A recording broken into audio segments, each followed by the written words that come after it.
मुझे आपको एक ही बात कहनी है कि 7 कुमार्ग से बच जाना वो ही मार्गीपना है।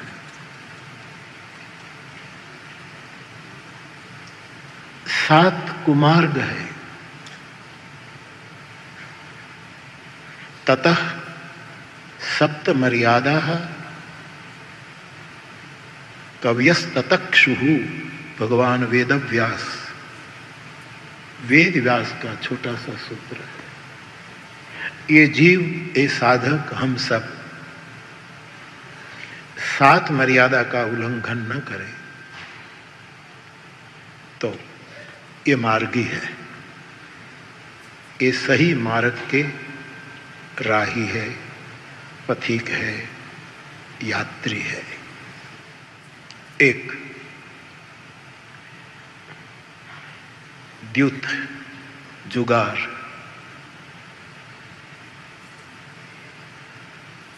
मैंने बीच में भी कहा कि पूरा महाभारत मद्य और द्युत, उसके कारण महासंहार की गर्त में चला गया। एक कुमार्ग है बाप, जुआ खेलना। जुगार से हम बचे, जुगार कुमार्ग है, उस पर न चले तो हम मार्गी हो गए।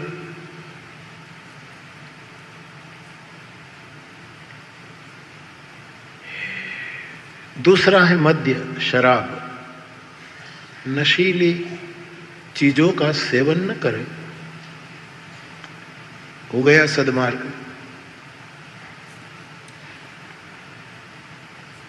ये भी मैं आपको कोई मना करने नहीं आया हूं, धीरे धीरे कम करें, धीरे धीरे, आहिस्ता आहिस्ता आहिस्ता। पहली मर्यादा व्यास कथित, धीरे धीरे जीवन का जुगार बंद करो, धीरे धीरे धीरे धीरे। खटपट करते हैं ना, नेटवर्क करते, वो भी जुगार ही है साहब। कोने शीशाમાં ઉતારી દેવો, કોને આતરણ ભેળા અને જેર્યા એમ કરીને કોને ફાંસલામાં લેવો, કોને ગમે તે, ये सब जुआ। खाली पत्ते से रमो अथवा तो जो आज के मॉडर्न जगत में जो जुगार की नई नई रीत आई हो। 7 मर्यादा, इसमें से पहली मर्यादा में हम धीरे धीरे थोड़ा ओवरटेक करें तो वो मार्ग हो जाएगा, वो ही मार्ग है। शराब। तीसरा शिकार। शिकार का व्यापक अर्थ, हत्या, शिकार। और शिकार केवल शस्त्र से नहीं होता, आंखों से भी होता है। शिकार, हत्या केवल वाणी से, शस्त्रों से,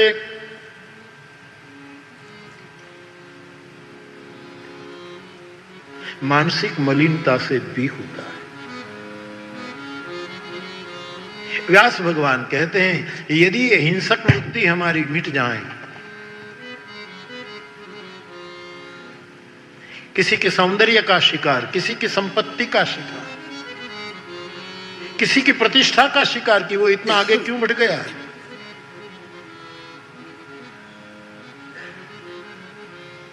किसी न किसी रूप में हम सब शिकारी हैं, किसी न किसी रूप में।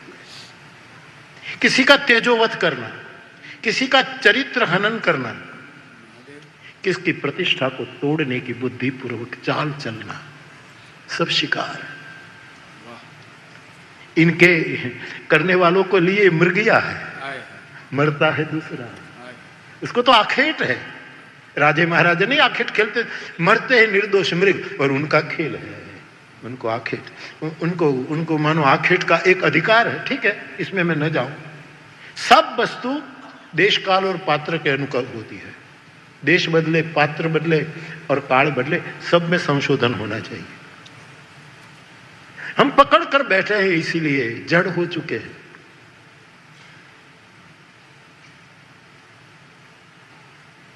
कई प्रकार से हम दूसरों का शिकार करते हैं।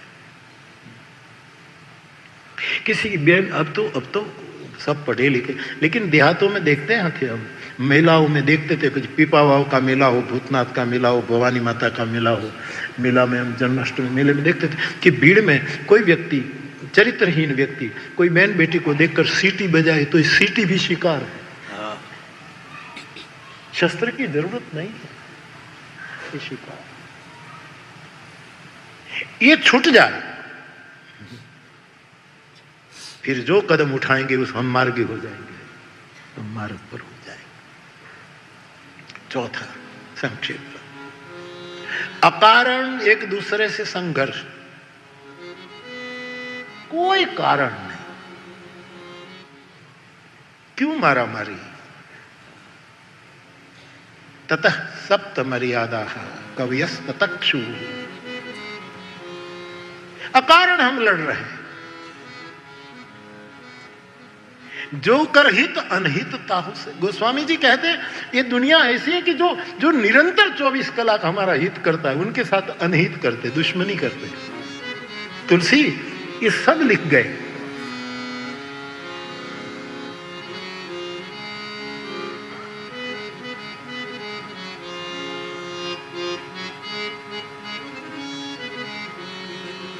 अकारण, पति पत्नी की तकरार भी काय कारण न होए, हाँ कारण वगैरह तकरार हो, काय लेवा देवा, ये छूट जाए। आप मेरी 500 कथा सुने, कई लोग कितनी कितनी कथा सुने, लेकिन तुम्हारे परिवार में तुम प्रेम से न जियो तो शायद मुझे लगेगा कि मेरा श्रम। परिवार में प्रेम से जियो, अकारण संघर्ष, अकारण संघर्ष, कोई लेना देना। पांचवा, कोई भी स्त्री का अपमान नहीं करना। व्यास कहते हैं कोई भी बहन बेटी का नारी गौरव बताया, हर एक बहन बेटी का, नारी की आलोचना नहीं, इसका अपमान नहीं। ईवान भाई बहन, बहन बेटियों की मर्यादा संभालना चाहिए। ये भारतीय विचार का भगवान व्यास का संदेश। ये बंद हो जाए। दुनिया में देखते हैं, अखबारों में आता है तो कैसी कैसी बातें आती है।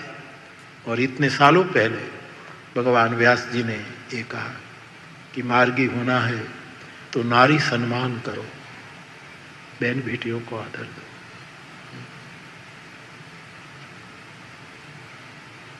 नवरात्रि में गरबा लेते हो और किसी का मन में इरादा कुछ दूसरा हो तो क्या पराम्बा प्रसन्न होगी? सोचिए। ये पांचवी मर्यादा बताई है। छठी मर्यादा वो है कि जैसे मैंने शिकार की बात में बोल गया, लेकिन स्वतंत्र मर्यादा भी बताई कि सत्य जहां तक हो बोलना और सत्य भी प्रिय बोलना। आखिरी कुसंग, खराब संग छूटे। तुलसीदास जी तो लिखते हैं कि नरक में रहना बहुत अच्छा, दुर्जन के संग में रहने से बेटर है। बरु भल बास नरक करता था, दुष्ट संग जनी देहि विधाता। कुसंग तो कुछ मर्यादाएं व्यास कथित है, सो मैंने जो स्मरण में आया सो आपके सामने मैंने पेश किया।